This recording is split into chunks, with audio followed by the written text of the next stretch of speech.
Hi there, my name is Bruce and welcome to another Get Good Talks episode. With me, as always, is Maunus, and for the first time ever, this is a good wave, I like that, Maunus, thank you very much, we have a guest, our very first guest. We welcome David, all the way from across that Atlantic Ocean. David, how are you doing? I'm doing great. I didn't realize that was your first one. This is even more exciting. You're now in hallowed territory as our very first guest. So I've been, for those of you who aren't aware, David, known as ACGOD to some, definitely known to us in the Get Good community and a few other communities online, and a bunch of random stuff on Instagram, has an experience, and it's that experience which is the basis of our talks episode. But before we kind of necessarily leap into those questions, I think there's probably an interesting start here, which I'd like Maunus to address potentially, in that competition painting is a big part of this niche within a niche, as we described on a recent podcast. And Maunus, is it fair to say that you mentioned in the podcast that competition isn't new to you, but this world of competition painting is kind of something that's relatively new to you. So what are your thoughts on it before we kind of leap into this discussion? Yeah, I think I actually originally was never into competition painting at all. I kind of steered clear of it because it was, I guess, twofold. One thing is painting for competition is definitely different for me than painting for display quality, because those two things are not the same at all.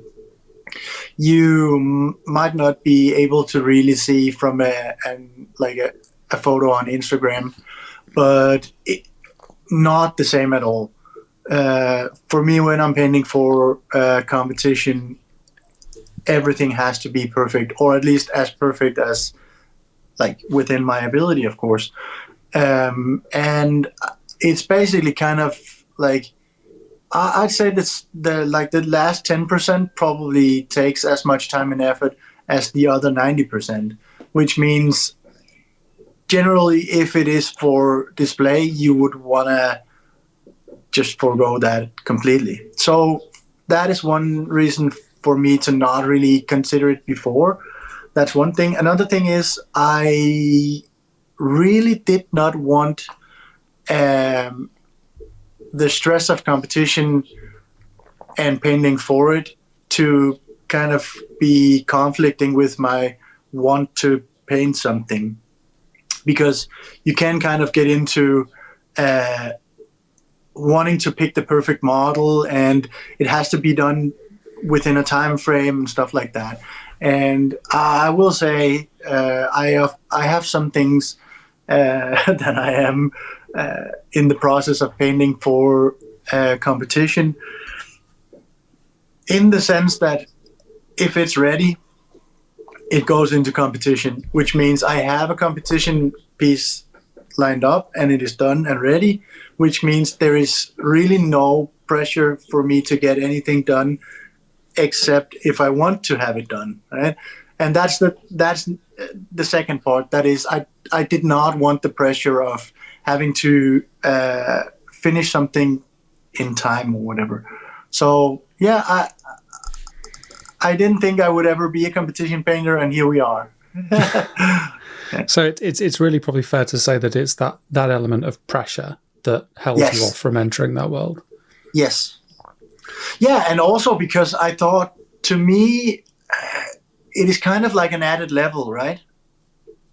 So if you are, I guess, satisfied in your endeavors of hobbying through everything else, there's really no need, right?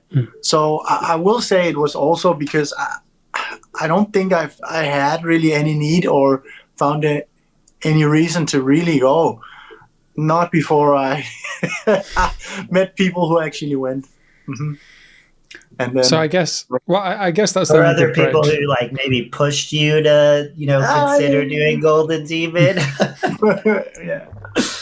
So that's then our good bridge, because I think whereas you perhaps in the past, Maunus, shied away from that pressure, David, you decided to charge headlong into it. And I think therein lies kind of the most interesting story here, is that when we think of Golden Demon, I think it's quite natural to think of the kind of top tier of professional painters that we hear about all the time and their demon experience. But I don't think that's the experience of most people.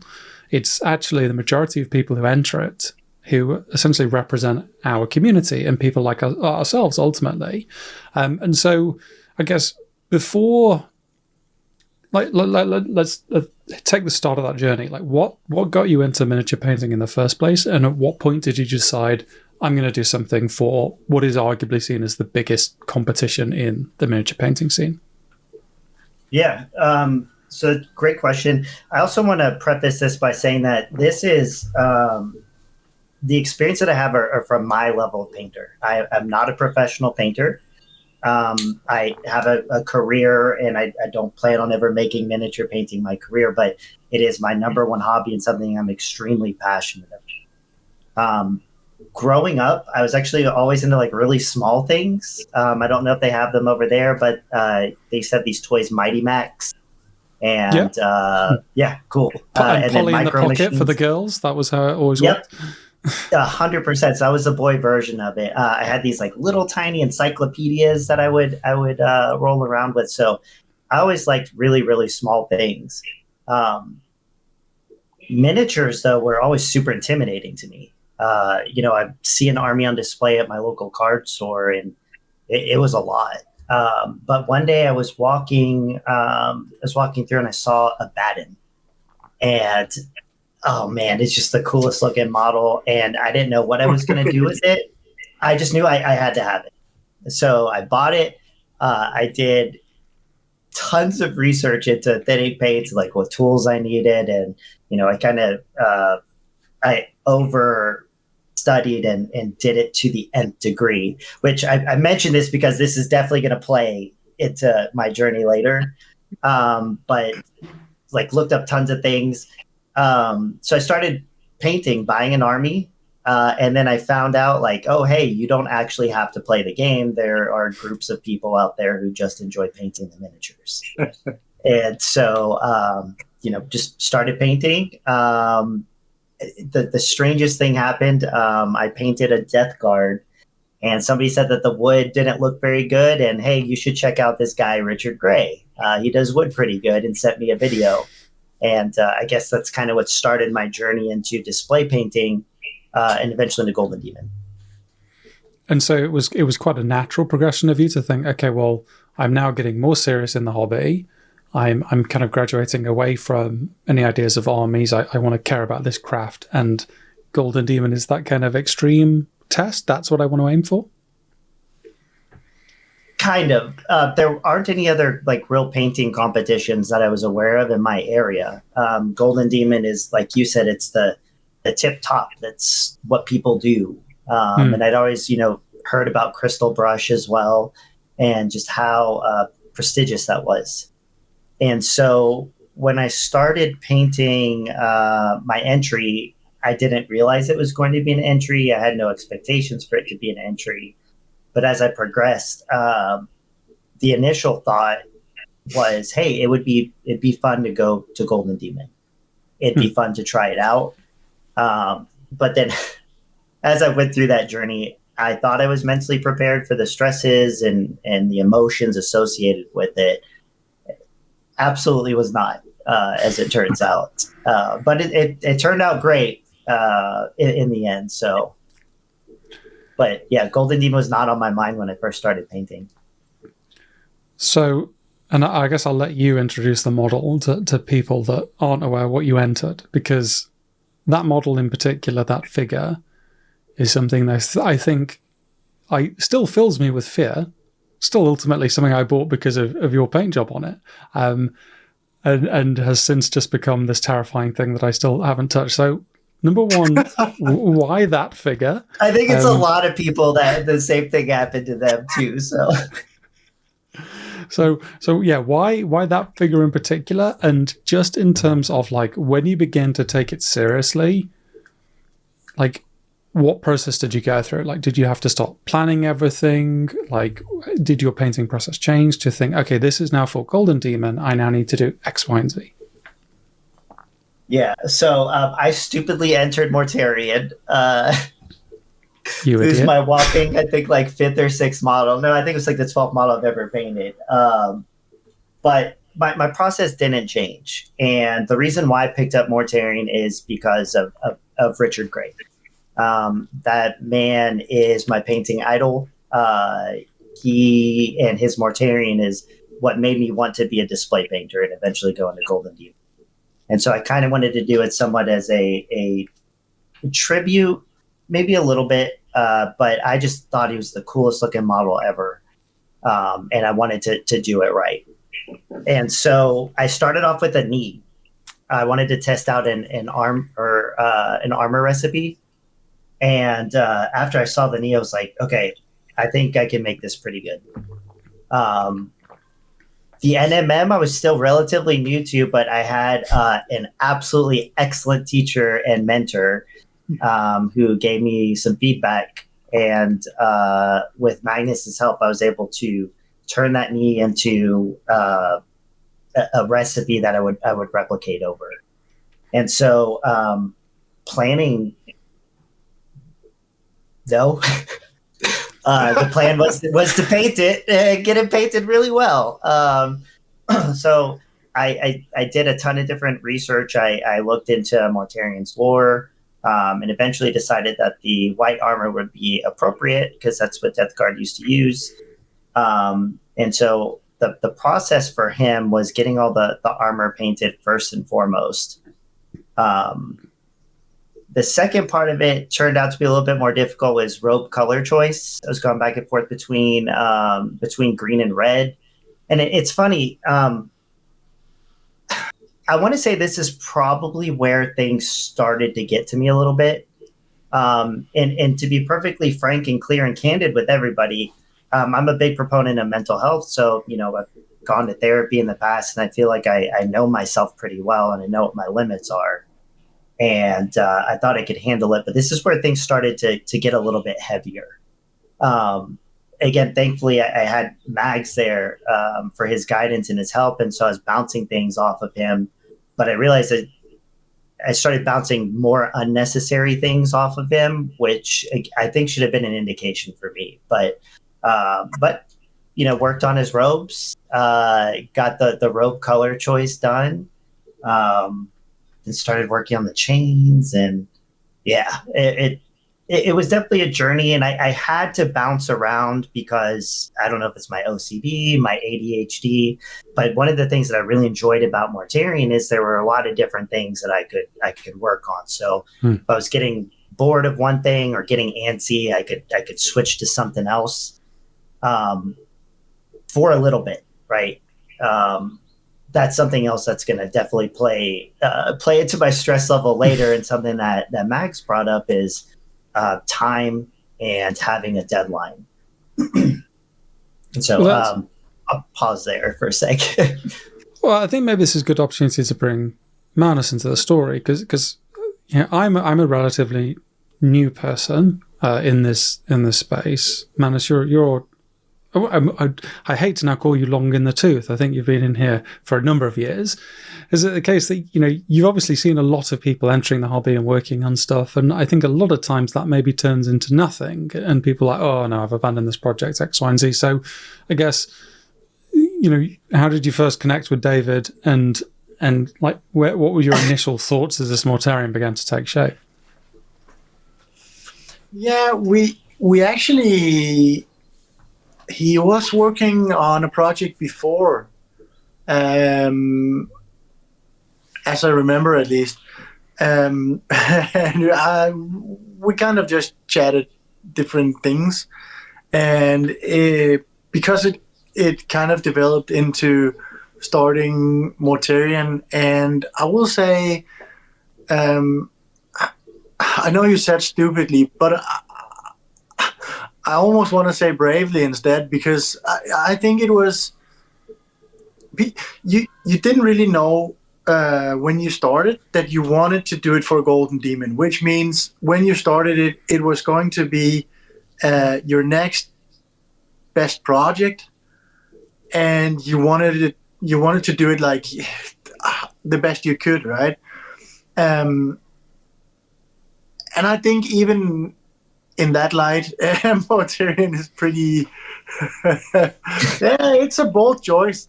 I mean, Brave choice. Remember, I mean, I'm not one to say you should or shouldn't. If you had not started it and like asked me, should I start this one next? I probably would have said. I mean, I painted one and I waited, and it was hard. So, I mean, and I even ended up not doing the wings because I could not.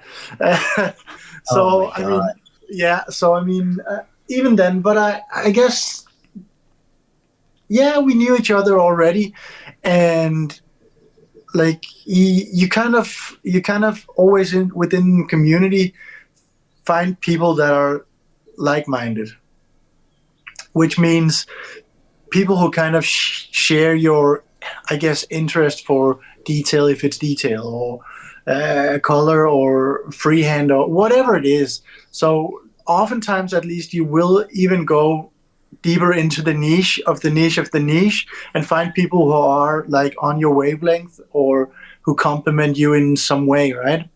And that you can share some things with. And I think that was like, because that was already kind of in place, it became kind of natural to bounce ideas back and forth. And I mean, my DMs are basically also always open, so if someone has a question to ask, I mean, I might not answer right away, but I mean, why wouldn't I answer if I had a thought or had an idea, right? And I actually like the whole process of like being part of something. I mean, because I was not the one holding the brush, obviously, but I could still be a part of the process, right? Which is exciting. And we're back to the whole sharing experiences with people and community, right? Definitely, it is my number one, right? So obviously, I was already like interested, yeah. And then at some point, I mean, actually, pretty quickly, it turned into, yeah, I think this could go to Golden Demon. I don't remember exactly if you already knew it was going to. Like early on, knew it was going to Adepticon 2024, or if you just painted it for an entry to Golden Demon at some point. Because I know other painters who are like painting for Golden Demon, which means painting for competition, but they haven't set the competition yet. Because you can paint 10 pieces and put them in your cabinet and then pull them out whenever you have the time for competition. You don't dedicate a model to a specific competition, right? So yeah. So I don't actually remember when it was like, okay, this is going into that specific Golden Demon. I don't remember, but I think it was not that long after, actually. Yeah, I excuse me. I think I don't know. I think when I got the chest done and I put the chest together with the leg is when I thought I personally had something special. And so I started talking to my wife about if I would be able to go to Adepticon, and she said it'd be okay. And it ramped up pretty quickly after that. Yeah. I think that's something almost you missed off at the intro, David, is in addition to that, obviously, painting isn't your profession. Painting is a hobby you enjoy, and also you're a father, you're a family man. That's another kind of very important pull on time. And so it's not just a case of even like, I can devote all my free time to this, because then you're also then juggling the stresses and joys of a family at the same time, which I think, in another universe, this is just a dad cast where we talk about the love and joys of being family men. But that's there's a bit for a later bit. I want to jump back. Doors locked for a reason. Just doors locked. Yeah. You got to keep them out. Yeah, just comment below if you want the dad chat instead.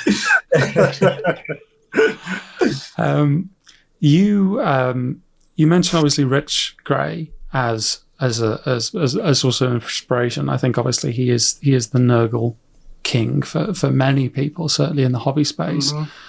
I think one of the things that I really took notice on as this project progressed is how you looked for inspiration outside of just artistic roots. You were looking at nature. You were looking at the real world as an actual artistic reference for what it is you were trying to do. So in terms of as the project moved along, did you obviously started with a few inspirations, but where were you kind of getting your sources from, so to speak, or were you actually just, no, a lot of this exists in my head and I need to make it look like it exists in my head? Yeah. So I know you're tired of the joke of me saying it, but I definitely Mr. Magoo through it, man. It was just like honestly flying by the seat of my pants. So a lot of the inspiration was from Rich, but again, a lot of my inspiration was from Mags and the guidance that he was showing me. And at the time, he was working on his Angron, and then it was his Bloodthirster, and then of course it was the Dante. So that's a lot of projects that's happening while this project. So I took inspiration from that, and also at the beginning, painting for me is very cathartic. It allows me to I listen to music and I can just put myself into the model. Like there's not any outside distractions, and it's calming and I can relax. And so with Mortarion and doing his armor and everything, it started off the same way. It was just cathartic to be able to kind of zone out. Like the lighting on it was pretty straightforward. But inspirational wise, it was just me kind of being in my own head. With the wings, I did actually go to look at bat wings initially to see if that would be a possibility. I actually looked up bruises, which is pretty gross, to try to get the bruising color. Actually, Bruce, now that you're mentioning it, with the swamp, the base, I did tons of research into what different swamps look like, the right colors, asked for a lot of feedback. I took a lot of inspiration from the GW lore for how I painted his scythe, where the gun came from. And what the colors on the gun might be. So I guess I did take a lot of inspiration from that stuff. Yeah.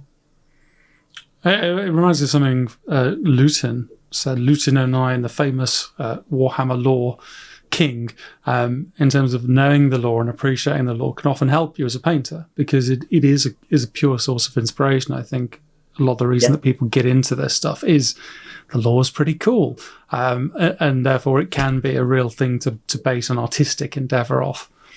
Yeah, it's one thing that was actually, I remember, kind of a big source of inspiration. Well, it kind of seems like a non-source, I guess, but it in a source way, because I remember us talking specifically about you not wanting it to be just another Mortarion, which means you've kind of already set your sights on, this one is not going to be traditional green armor.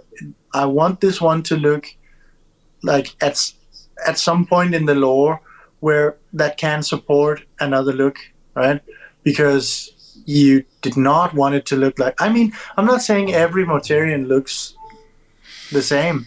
I'm just saying you wanted specifically yours to be your own. Yeah. So I remember specifically. That's why I insisted on the white armor. Huge debates on that, and there was a lot of drama in the Discord about it. But I stuck to my guns. I loved my armor recipe. I thought his armor looked amazing. I still think it looks amazing personally, but that's what I was going to do. Yeah. Was that behind the shoulder turn just to look at the Mortarion again quickly? Just do I still like that? My display case that you made me buy. So I want to split this next question into two parts, because you've alluded there to how you've been very open and forthright with your mental health issues in the past, and how you have essentially worked through them with the right kind of support around you to become a better person.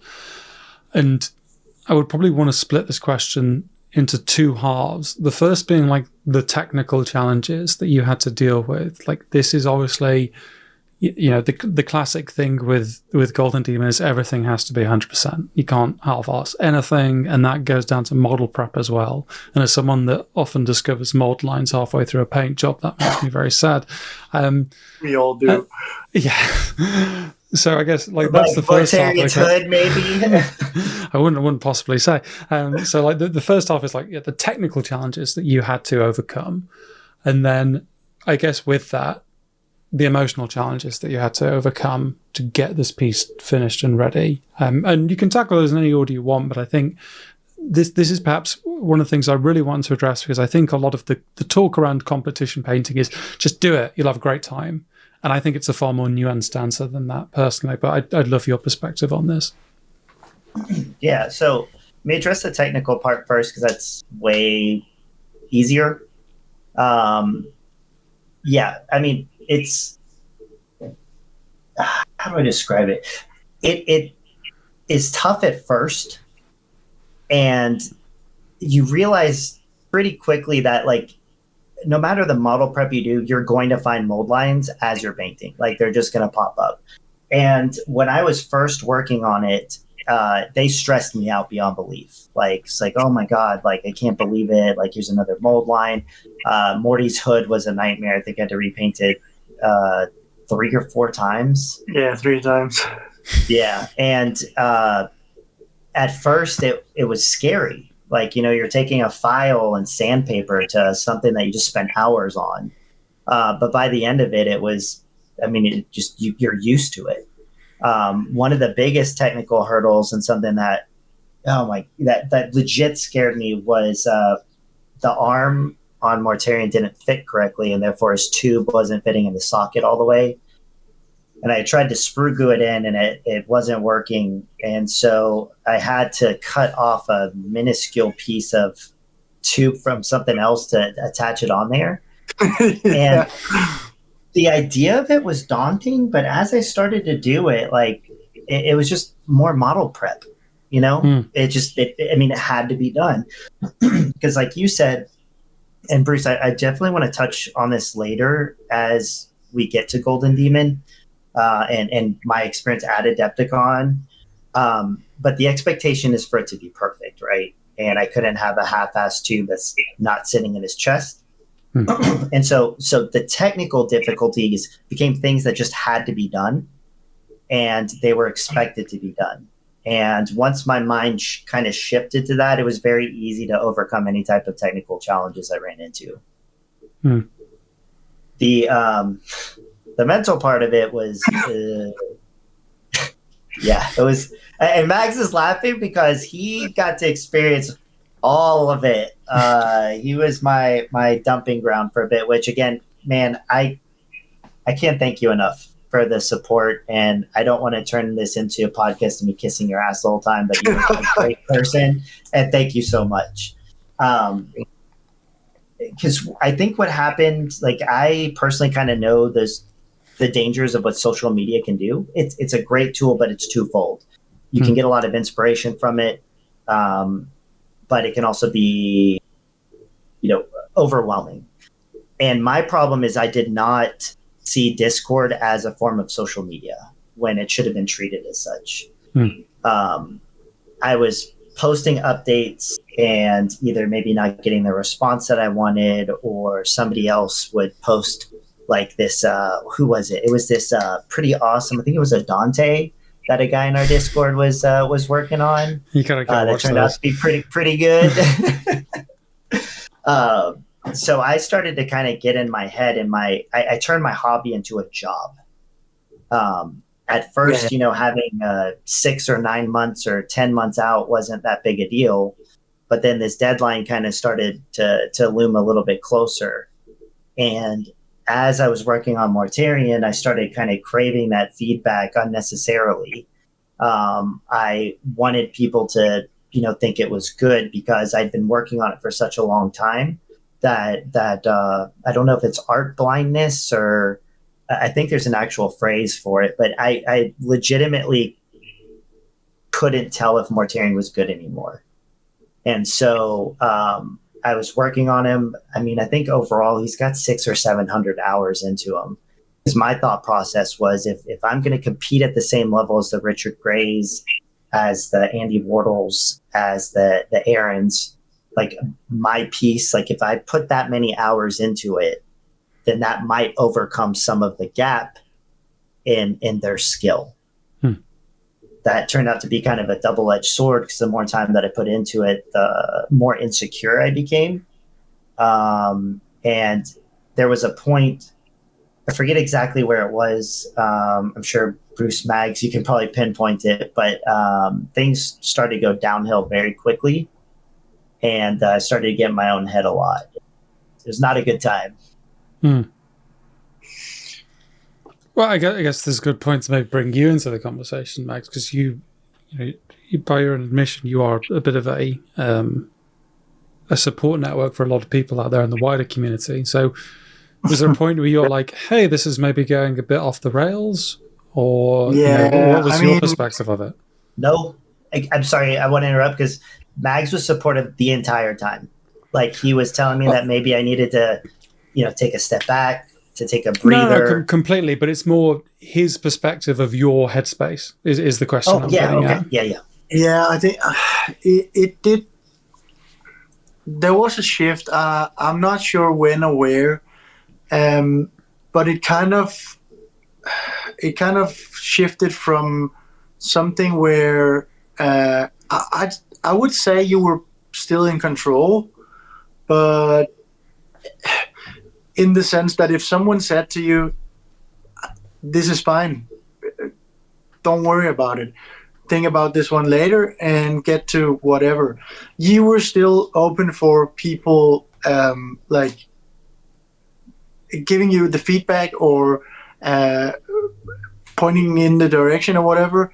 And it definitely at some point shifted towards you kind of losing a bit of control, which meant you had to internalize much more, because now you couldn't really rely on, like, if someone told you something or pointed something out, you didn't really know what to think about it and couldn't really process it correctly, or I guess. So there was definitely a shift. I don't know where, but I mean, I didn't feel it that much, because you kind of always list, because when I said something maybe should be this way or this way, you kind of actually always listen to it.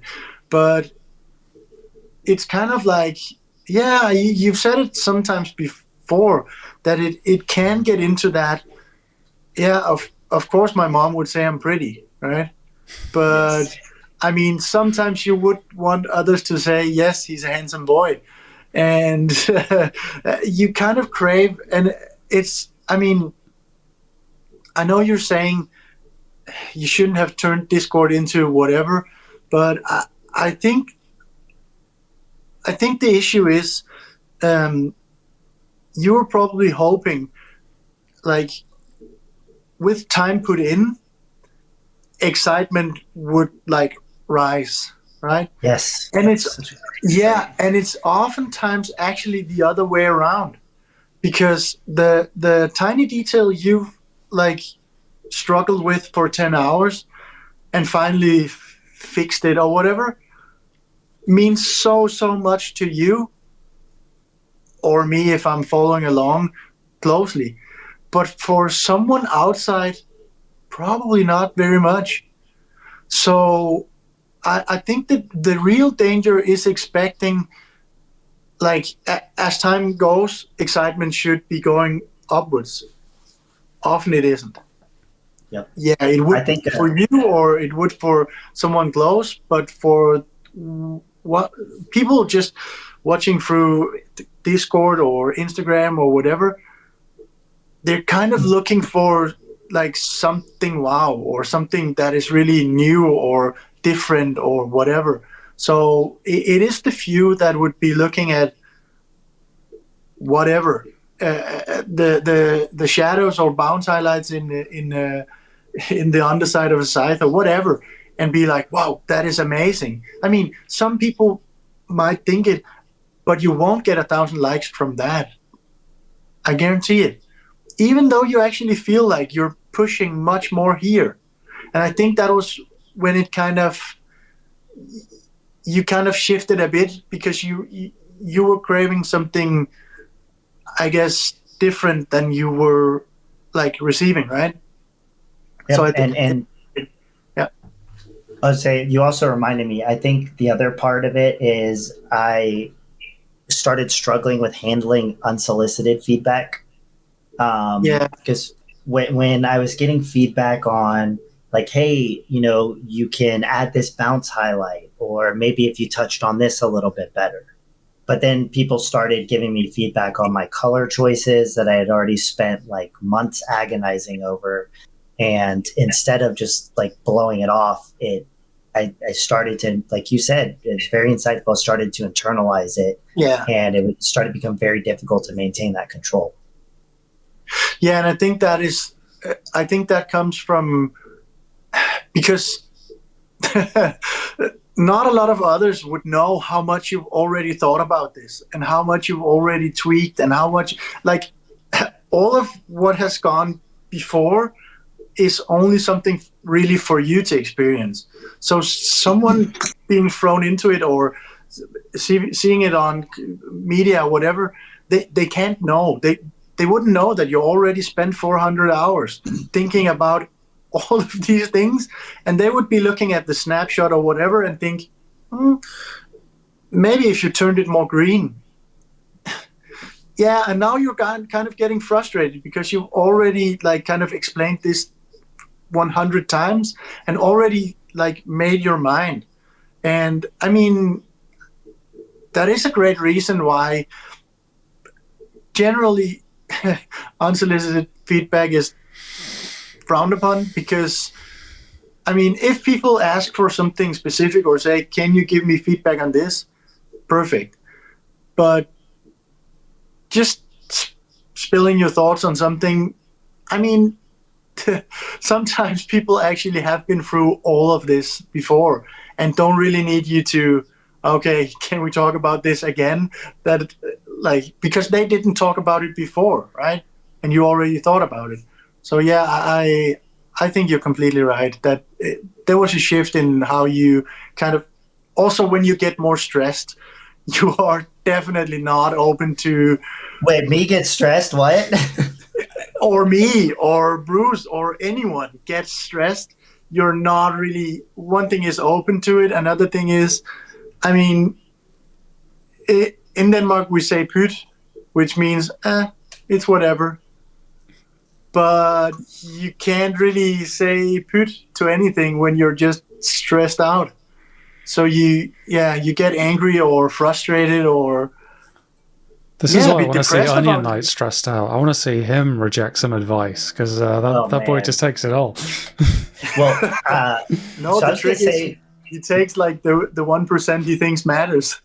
Yeah. I was going to say, by the way, what you said about being excited about it, that is so accurate. And imagine you're super excited about something, you post it, and then get a bunch of unsolicited negative feedback. Like, oh man, it was hard. It was very hard. Yeah. Well, I think the thing that really stood out to me, what you were saying there, David, is that very initial thing of the mistake was realizing that Discord is social media, and it's a tricky one because obviously it's a foundational pillar stone of the community. But at the end of the day, it's a load of online people talking to a lot of people online, and it's just as susceptible to that. You know, we unnecessarily demonize people online because for some reason it's kind of easier to do that. We go to the extreme opinions because it's easier and it gets more attention, and it's far easier to do that than to remember I'm talking to another human being, someone with a whole lot of complexities, a busy mind who maybe is dealing with their own struggles, and I better choose my words carefully, because if I actually knew this person, I'd probably approach things a bit more differently. And that's where you begin to see that, as you phrased it, that double-edged sword of what that community could be. It's probably quite fortunate that you had someone like Manus for whom it's a relationship. It's an understanding that's not just a random username with an anime avatar that you've never seen before telling you maybe you should make it more green because Death Guard are green. Okay, thanks, bye. Yeah, and also I think don't be fooled. There is a real reason why things like these turn into a real relationship. It's because I never treat it as social media. I'm honest here. It's not because I've spent so much time online, so many relationships on all kinds of community and platforms and everything. So I actually don't treat like it as just another like or another comment or another, because of having like so much experience with it. So I do actually like treat the person in the other end as an actual person, right? But that's not the mindset that everybody goes for. And I think it's not that no one is, this is of course how I wanted to, or I want to believe, but I don't think anyone is just like set out to say, yeah, this is just online, fuck that dude. It's not that. It's not like that. It's I can more name like, a couple of people. yeah, I mean, but I want to believe that people don't do that. Well, some do, but generally they don't. But you can kind of get trapped into not thinking about how you're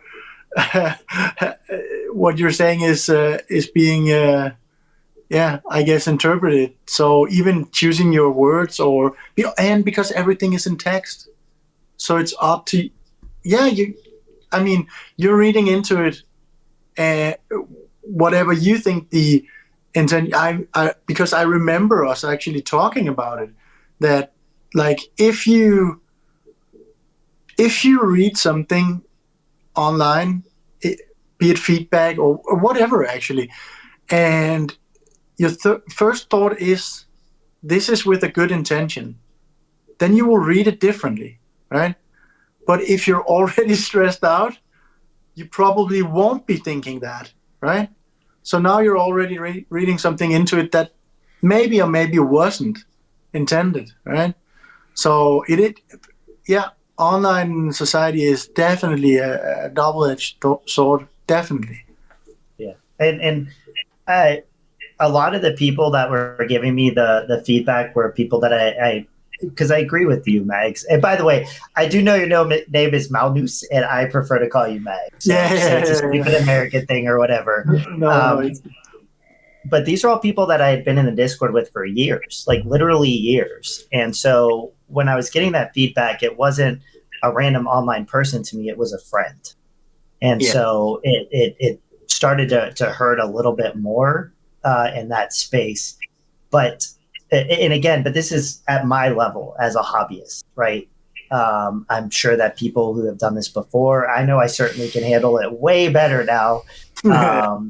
But from a starting off perspective or people that are new to this, it's really important to kind of keep that stuff in perspective. And if you need to, leave the Discord or mute notifications for a bit so you can, really get back to where you were at. I guess that's then a good kind of bridge into what next, because we've almost kind of left the story, as it were, at the low point where there's a lot of unsolicited feedback, feelings aren't kind of great on it, and so you decided just to disconnect from that to essentially just walk away, work on it yourself. And that's kind of, from my perspective, where the story ended until it was a few days before the competition, and there was I saw that you were very close to entering. So kind of fill that gap. Like you kind of fixed your headspace, you got the model completed, and then you arrived at Adepticon. What did that journey actually look like from someone that was experiencing it? Yeah. So Magnus was kind of grounding me the entire time. I was still bouncing things off of him, but it was nice because to a certain extent, I was painting to paint, and I didn't have the outside distraction. And I'll be frank, like leaving the Discord was tough for the first day or two because it had been such an integral part of my painting life for years. But then I got to like focus. You know, I so it's kind of crazy. I completed the wings on Morty, and I knew they were going to be tough. I've painted repetitive things in the past, and I don't know if it's just like a mental thing, but when I paint repetitive things, I start to get very antsy, and I get burned out very, very quickly. That's why I can't do army painting. And Mortarian's wings, I knew I had to do 4 sides, and I got burnt out by the first one. And it was not fun. So I was powering through finishing them up. The only way I can describe it, like quite literally, is numb. Like I was numb the entire time I was doing the wings. I actually at this time, I don't think Mags, I even was talking to you. I attached the wings, and then I put them aside for 2 weeks, and I didn't touch them. I was actually starting to, I forced myself to paint.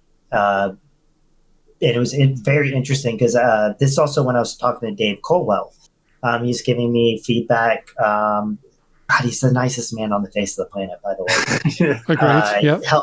Helped me set up my camera. But when I was telling him, like, I actually was starting to talk to him about my struggles a little bit because he was asking. And he was talking about people that he knew that had done a big project and then just quit. They quit painting altogether. It burned him out so badly. But like, I love the painting community so much and the friendships that I made. I didn't want that to happen. So I forced myself to paint in the meantime, even though, I don't know if you guys have ever experienced it. I was literally numb. Like no feeling about it at all. But then something like, I don't know, a switch flipped and I looked at Morty and I was like, man, this guy's pretty this guy's pretty cool. I think he's pretty good. And, started to get excited again.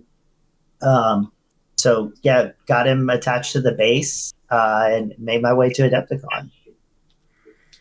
It's interesting that as you describe it, that numb feeling. It's not necessarily something I've experienced. Like, I definitely get the snow blindness. I think you've spoke about this, where it's like, I just can't tell if it's good anymore because you've been staring at it day in, day out, day in, day out, day in, day out. Or Manus, a year. or longer. Manus, what about you? Is that numb feeling? Does that resonate? Is that something you felt? No, I mean, I don't feel it that way because I had it a bit when I was finishing up Dante because, like, the things towards the end was not very exciting, and it's those like tiny like details that you just have to do. So you just power through it. Basically, you just do it. So I won't say numb, but definitely not really excited. I mean, it was not like I hated it, but I wasn't very excited for it. I did it because it had to be done. But I will say the whole like blindness towards a project is incredibly normal. As things progress and you because when you're starting a project, you can see all the colors going on and like major changes, right? And you can kind of see, is this going the right direction from your internal vision? But when you've then stared at the same thing that barely moves for tens of hours, you can't really tell anymore because and I think it's because you got used to, probably you get used to the happy chemicals of like finishing something, or like getting on with something, right? You can really see, okay, the lighting is beginning to work, or damn, I made that sword great, or whatever. And then you're still putting lots and lots of effort, but you're not really getting that, like, even from yourself, the same feedback, because it's minor changes. And well, so like excitement, even for oneself, is going down. I think, and so I will say it is very normal to experience that kind of. I can't really tell if this is great or not, because right now it just looks all the same, because it's the changes very minute. I kind of like to imagine like aliens coming to Earth and me taking them around saying, yes, this is the thing I do to relax. This is my hobby. And like, oh, he seems to be really not liking this part of it. It's like, no, don't worry about that. It's fine. This is expected. Like, it'll be fine. So, well, and I'm wondering if that's also what happened is, this was my hobby and my sense of enjoyment and what I used to relax. And then suddenly this thing that I used to relax is this enormous amount of pressure, and it's not fun anymore. So that could be where that numbness started to come in. I don't know. There's a gambling aware ad that we have in the UK that says, when the fun stops, stop. And sometimes I've thought about that while painting. I'm like, maybe I should stop for a little bit, just to give a bit of enjoyment back. So you powered through is probably the best way of framing that. And I think from an outsider, I began to see the shots of Morty getting ready for his journey to Adepticon. I was like, okay, that was looking pretty goddamn good. Let's see where this goes. So I appreciate the kind of, in this sense, the judging part of Adepticon is kind of academic, because you turn your model in and then you find out results. And so I'll let you tackle that, but I guess here's your opportunity just to reflect on your Adepticon experience. In the United States, Golden Demon and Adepticon are kind of intrinsically linked at the moment. So how was that for you? Because it was your first time going to a major hobby meetup. Is that true as well? Yeah, my first painting competition and my first hobby meetup, and it was awesome. Hell of a way to start. Oh my God, what a way to start. But jump in head first instead of dipping a toe in, right? But it was amazing. Like I can't even tell, like, anybody who's in this hobby needs to go. Like, if you don't have an entry, you need to go. Like, just the people there are all so amazing. Like, little bit of backstory. I was supposed to go with my wife. She backed out. Excuse me, understandably, she doesn't like Warhammer and she doesn't care about miniature painting. So I was there by myself. I also showed up 2 days early because I didn't realize what the actual date was, because I'm an idiot. So I was winding up wandering around the hotel by myself, just kind of looking for people. First person I ran into, I'm going down the escalator and, there's Eric Swinson just chilling down there at the bottom. And I was starstruck, right? It's funny because you talk about we're a niche within a niche, and actually model competition painting is even another niche on top of a niche. Anyways, so I was like, dude, Eric, love you. Can I hang out with you? I'm sorry, I don't know anybody else here. I'm a little intimidated by you. He's like, dude, I just paint toys for a living. You're more than welcome to chill with me. And I'm talking to him, and Marco Frizzoni walks up and starts talking. I mean, it was insane. And everybody there was so nice. Especially big shout out to Aaron Collier, AC Miniatures. Just such a nice guy. Let me actually hold his prints, which I was even shocked he let me. Yeah, it was. So, it was awesome. And the classes that I took were all so great. I learned so much from all of them. And I already plan on going next year. But I have the attitude that Mags has. If I don't have an entry, it's fine. Because I'm back to painting to paint, and it's great. And I love it. And I can stop something if I'm not enjoying it. But yeah, I recommend, if you're even halfway considering going to a Golden Demon or Adepticon or Spiel or NPO or Monty, go. Just absolutely go. See the models in person. Take classes. Oh man, I loved it. It sounds like you'd been in this joy desert where you'd powered through, and then suddenly you found this oasis in Adepticon because it was meeting like-minded, ultimately incredibly passionate people who just wanted to chat about something that you were passionate for, and that really revitalized you almost, it seems. Oh yeah, it definitely revitalized me until I saw Morty being brought out with the notable entries, and I instantly turned around and walked away and went up to my hotel room and was probably like on the verge of crying, like that angry crying, that gross crying, right? For about 30 minutes before I decided, like, come on, dude, you need to be mature about this, and went back down. So that, I don't, kind of answered your second part of that question. I was pissed. And I'm pretty sure I talked to Mags about that too. Yeah.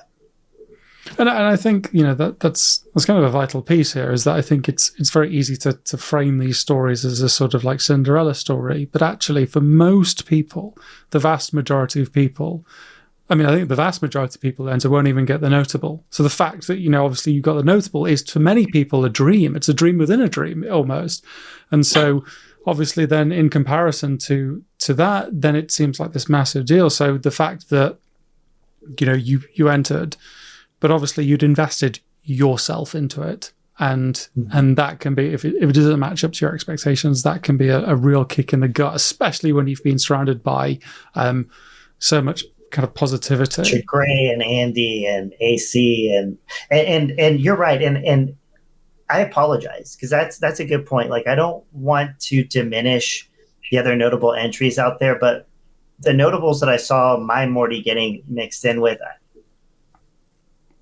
I don't want to dwell on it too much, but what was fascinating to me and what I found out at a pro level, it being painted perfect, it is table stakes. Like, it is expected that your lines are crisp, that your blends are smooth.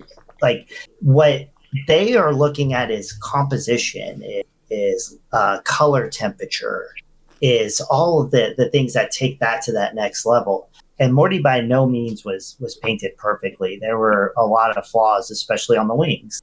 And so that was very interesting to see and to understand, and it helped me to put my notable in context and be more accepting of it. I guess in that context, because Golden Demon is kind of notorious for the lack of feedback that one gets. How did you judge its performance? You mentioned then obviously like it's almost natural if I'm going to compare my work to other notable works to see how that stacks up. But how did you judge its performance then in lieu of much feedback? I couldn't. It was, the lack of feedback was so frustrating.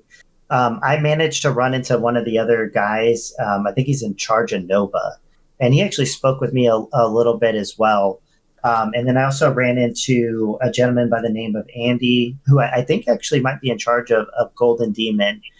And, he explained to me that, Notable is the new, finalist from what they did last year. They created this, but I really wanted to know, like, I invested so much time and effort into it.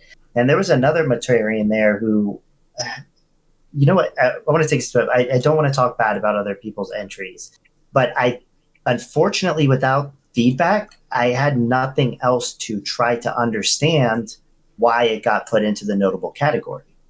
And so after the fact, I actually got to talk with some of the pro level painters and show them Mortarian and ask them, what I could have done better. And I guess ultimately them telling me that they think I got screwed made me feel a little bit better. But overall, I did get notable, which is pretty great. I got to meet a lot of great people as a result too of going, and oh my God, did I learn a lot. So the fact that there's a heavy emphasis on feedback here, I think is extraordinary. And the lack of feedback at Golden Demon, I don't know. I feel that's something that needs to change. Maybe not for pro level painters, but for painters like myself at my level,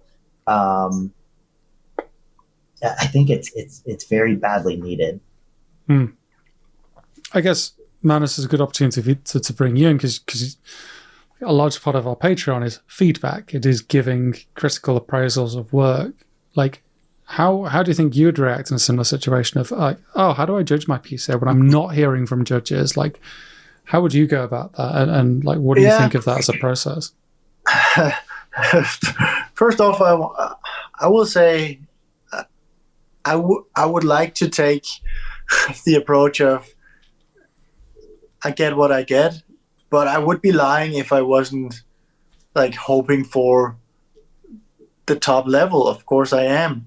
I mean, I'm not expecting anything, but I will be sad if I get nothing, right? So, or even be bummed out. I would. I mean,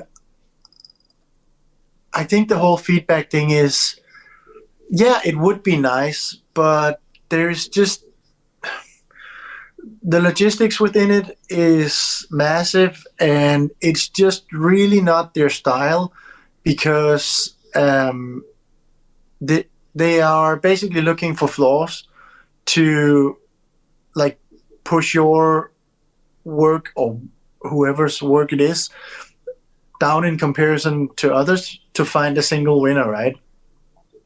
So it is kind of hard. Also, for Golden Demon specifically, it seems they aren't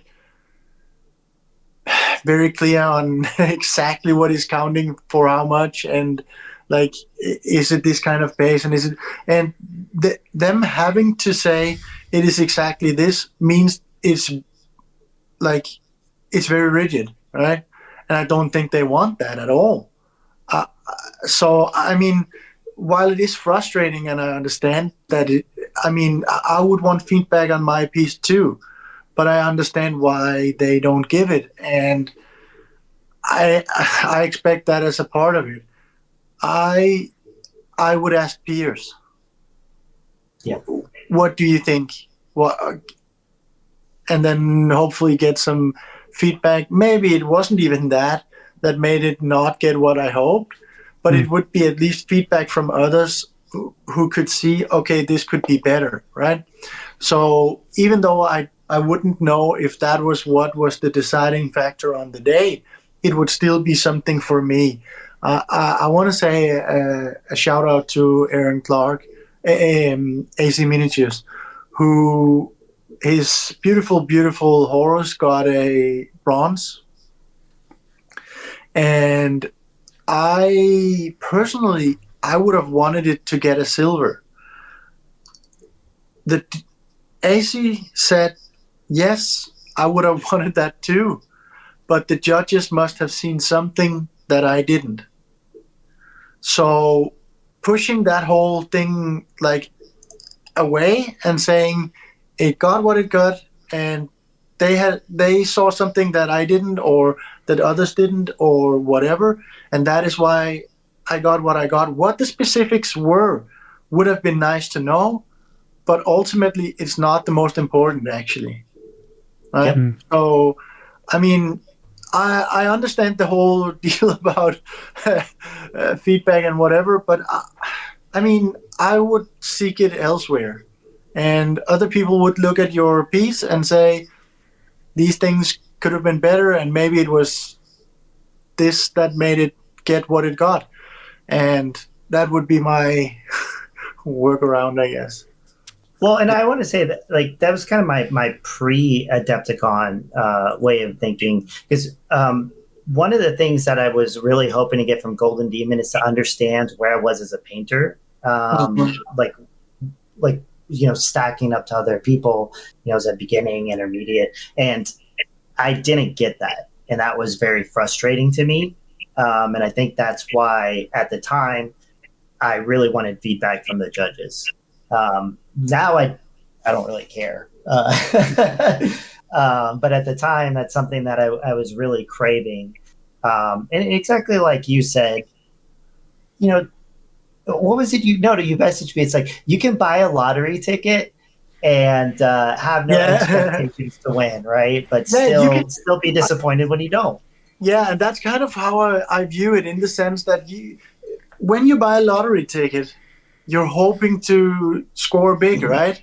Everybody is, even though they know, I probably won't get anything, right? So I think it is completely fair to go in to whatever.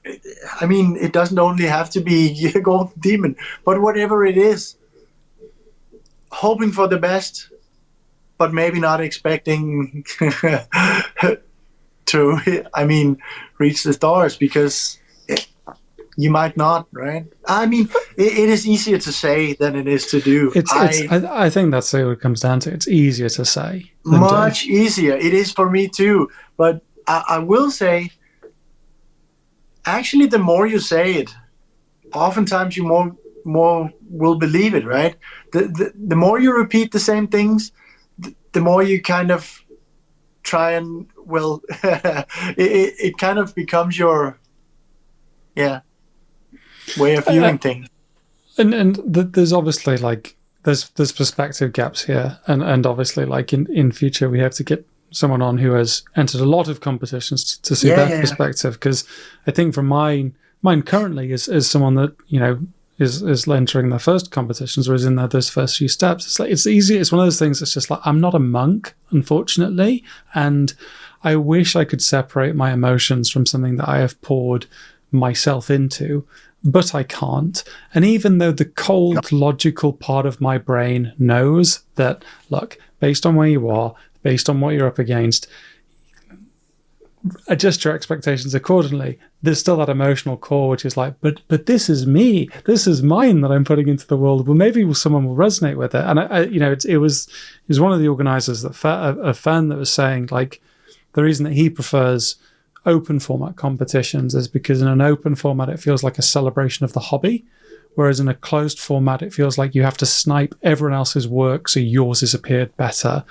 And that's something that maybe needs looking at. But, you know, there are people that really like the closed format because they like that cringy competitive thing, and it's, you know, there's a reason why both exist in the hobby space. So I guess we're currently in like a mixed phase, David, because you've had the wonderful experience of Adepticon. You've met a lot of your idols. You've met these cool people. You've taken classes. You've learned a lot. Your perspective changed, but then that has also coincided with, damn, I wish this done better. Maybe I feel a bit wronged here. I feel a bit cheated. Like, and so emotions are obviously high at Adepticon, but then you go home, you unpack, and from my perspective as an outsider, it seemed you rallied incredibly quickly with an entirely new mindset and entirely new drive in the hobby. How was that for you? Yeah.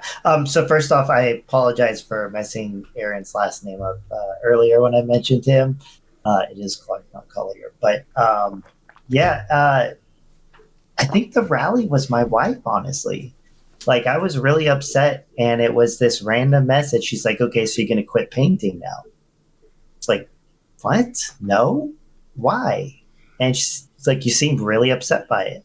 I was like, yeah, I mean, I'm upset, but like, I enjoy painting. Like, I enjoy the people, and I enjoy doing this. I think also Rich played a part in it, because I showed him my model afterwards, and I asked him, like, hey, you know, can you give me feedback? And, you know, he pointed a few things out, and I was like, do you think I should fix them? He's like, no, you know, this is kind of where you're at in your painting journey now. You should do something else. And based off of that and everything that I learned in Eric Swenson's classes, you know, I don't know. I just packed up and I got excited to go home and start painting again and start applying some of the new things that I learned. You know, I was over Morty. I think he's cool. He's sitting in my cabinet now. He is absolutely cool. I think that's beyond doubt. Okay, well, thank you. But I'm excited to try out what's next. Like, I was excited while I was at Adepticon. Well, I mean, you know, you say that like Morty like has 600, 700 hours into him, and you know, since then, you've been trying all kinds of different models, it seems, and all kinds of different styles and different approaches. And has that just energized you? And like, hey, what's next? What's next? What am I going to try next? What am I going to fail at next? Maybe like, what's the mentality there? So the biggest epiphany that I had was in Eric Swinton's colorblind class, right? Like I'd signed up for it, and it was color theory for the colorblind, and I thought it was like, oh, he's making a joke that like people don't understand color theory. Like, no, it was literally for colorblind people. And so Eric Swinton does not joke. This is what I've learned. He's a good serious man. So much time like configuring the class so that they could learn. And so he's showing how to set the palette up, but then he's talking about single pigment paints. He's like, have you ever wondered why like you take Skaven Blight Dinge and add a different color to it and it turns brown? It's because it's got multiple colors in it. And I was just like, oh my God. So I immediately went over and I bought a bunch of single pigment paints, the Artist 75 S75 tubes, and I started playing with them and started looking up like oil painting videos because like suddenly paint color names match, right? And so you can learn how to mix colors through that stuff, and it just got like really exciting. And I got to try out a bunch of new stuff like I'm a big fan of representation. And so like I wanted to make a nice like Black female characters. It's like, you know what, I'm going to try that. So started painting that. My friend, he likes playing the X-Men game. And so I thought, hey, I'll do a rogue for you, the Marshal. I actually saw you doing your Marshal and I was like, you know what? I can do better than Bruce. So yeah, that's fine. Started working on him. It's not a high benchmark. That's fine. It's a high benchmark, trust me, buddy. But I figured like he was actually the first one. I was like, maybe I can make my own skin colors out of these different paints. And so, it's just been like I love painting again. Like I love it. And a lot of it has to do with Eric Swinton and Dave Colwell. I'll tell you that. And Magnus, obviously. Like, he was my crutch the whole time. He turned on Discord notifications so I could ping during Adepticon. And, getting to share the experience with everybody and, God, it was so invigorating. I want to paint now, just thinking about it. So it's a sign, I think, maybe of, like, a recovered journey. Because instead of I'm painting this for this endpoint, it is I am painting this for myself, and I know I'm learning, and I know I'm improving because that is ultimately who I am and what I want to do. It's my hobby again, and not this job that I'm doing for an unknown. So I guess like drawing this conversation to a close, because my goodness, has over an hour flown by. If you were to like, if there are people out there, similar level to you or a bit below, like anyone in the hobby is like, you know what, Golden Demon, I've heard about it. It's the big thing. I want to enter it. What advice would you have for them?